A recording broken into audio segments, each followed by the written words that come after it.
যোৱাকালি এখন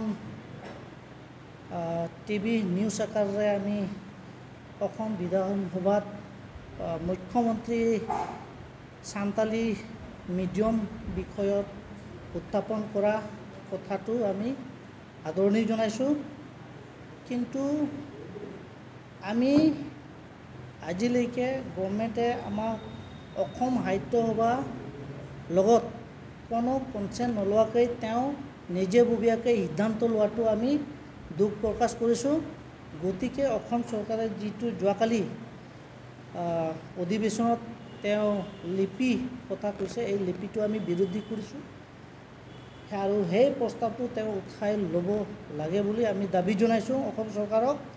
কাৰণ আমি অলৰেডি 2006 চনত অসম গভৰ্ণমেণ্টৰ পৰা এখন অৰ্ডাৰ লৈ আমি BTCত LP ছেকশ্যনত 2006ৰ পৰাই শিক্ষাদান কৰি আহিছে। টিচাৰবিলাকক প্ৰায় BTC শিক্ষাদান কৰি থকা LP টিচাৰ হৈছে 279 জন আৰু ME ছেকশ্যনৰ শিক্ষক হৈছে 26 জন, হাইস্কুলৰ টিচাৰ হৈছে 44 জন।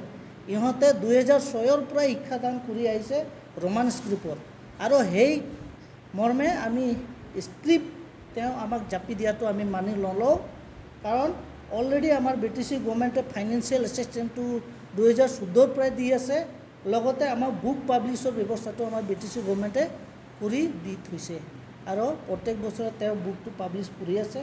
9-10ৰ কিতাপ অসম চৰকাৰে পাব্লিছ কৰি আছে আৰু আমি গভৰ্ণমেণ্টৰ অৰ্ডাৰ লৈহে আমি কাম কৰি আছোঁ। তাৰ উপৰিও হঠকাৰী সিদ্ধান্তটো আমি মানি ল'ব নোৱাৰোঁ। গতিকে আমি অসম চৰকাৰক দাবী জনাইছোঁ যে অতি শীঘ্ৰে যোৱাকালি অধিৱেশনত উত্থাপন কৰা বিলখন উঠাই ল'বলৈ কাৰণে আমি দাবী জনাইছোঁ। বন্ধুসকলক ধন্যবাদ জ্ঞাপন কৰিছোঁ। আজি আয়োজন কৰা আমাৰ কোকৰাঝাৰ প্ৰেছ ক্লাবত যোৱা 29 আগষ্ট 2024 তাৰিখত শৰৎকালীন অধিৱেশনত যিটো আমাৰ অসমৰ সন্মানীয় মুখ্যমন্ত্ৰী ডক্টৰ হিমন্ত বিশ্ব শৰ্মাই অষ্টম অনুসূচীত অন্তৰ্ভুক্ত হোৱা বিভিন্ন ভাষাৰ বিষয়ে উল্লেখ কৰিছে আৰু ইয়াতে আমি দেখিবলৈ পাইছোঁ যে সান্তালী ভাষা ইয়াত ঠাই পাইছে আৰু ঘোষণা কৰিছে যে সান্তালী ভাষাক প্ৰাক প্ৰাথমিক পৰ্যায়ৰ পৰা প্ৰাথমিক পৰ্যায়লৈকে নিজৰ মাতৃভাষাৰে শিক্ষাদান কৰিব। সেইখিনি আমি আদৰণি জনাইছোঁ। কিন্তু আমাৰ মাজত এটা কথা আহি পৰিছে যে আমি কেতিয়াও নেদেখা নুশুনা এটা আখৰ আমাৰ জাতিটোক জাপি দিয়াটো অতিকৈ দুৰ্ভাগ্যজনক আৰু জাতিটোৰ কাৰণে ক্ষতিকাৰক। সেয়ে আমি চিন্তা কৰিছোঁ যে সন্মানীয় মুখ্যমন্ত্ৰী দেৱক আমি আহ্বান জনাইছোঁ যাতে অতি শীঘ্ৰে এই গ্ৰহণ কৰা প্ৰস্তাৱটো উঠাই লয় আৰু সান্তালী সাহিত্য সভাৰ লগত অতি শীঘ্ৰে বহাৰ বাবে আয়োজন কৰে। বিগত 10 বৰ্ষৰ পৰা বৰ্তমানলৈকে প্ৰাথমিক পৰ্যায় আৰু উচ্চ প্ৰাথমিক পৰ্যায়লৈকে ছাত্ৰ ছাত্ৰীসকলে সান্তালী অৰ্থাৎ ৰোমান সাদৃশ্য আখৰেৰে শিক্ষা গ্ৰহণ কৰি আহিছে আৰু বৰ্তমানলৈকে আমাৰ উচ্চ মাধ্যমিক বিদ্যালয়ত নৱম আৰু দশম শ্ৰেণীৰ ছাত্ৰ ছাত্ৰীসকলৰ বাবে অসম চৰকাৰে সান্তালী তথা ৰোমান সাদৃশ আখৰেৰে পাঠ্যপুথিসমূহ বৰ্তমানলৈকে যোগান ধৰি আহিছে। তথাপিও চৰকাৰে আমাৰ মাজত তেনেকুৱা চক্ৰান্তমূলক কাম কাজ কৰাটো আমি মুঠেও পচন্দ কৰা নাই। অতি শীঘ্ৰে প্ৰত্যাহাৰ কৰক, অন্যথাই আমি ইয়াৰ বিকল্প ব্যৱস্থা ল'বলৈ আমি সাজু হৈ আছোঁ। কোকৰাঝাৰ প্ৰেছ ক্লাবৰ জৰিয়তে আমি অসম সান্তালী সাহিত্য সভাই এক বিবৃতি আয়োজন কৰিব বিচাৰিছোঁ। আজি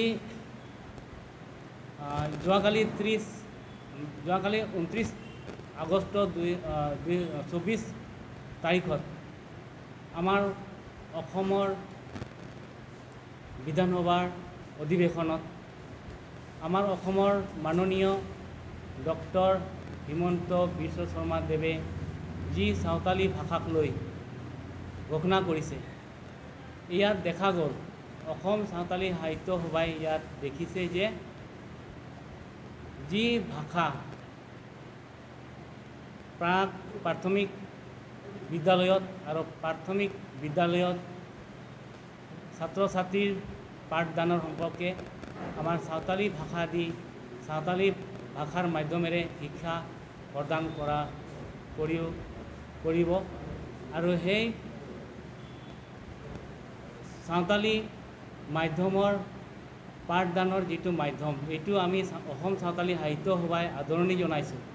কিন্তু ইয়াত ৭৫ বছৰৰ পৰা আমাৰ সাঁওতালি যিটো প্ৰাথমিক আৰু প্ৰাথমিক বিদ্যালয়ত যি পাঠদান চলি আছে ইয়াৰ লিপিটো আমি ৰোমান সাদৃশ্য সাঁওতালি আখৰেৰে আমি পাঠদান কৰি আহিছোঁ। আৰু ইতিমধ্যে আমাৰ হাইস্কুলত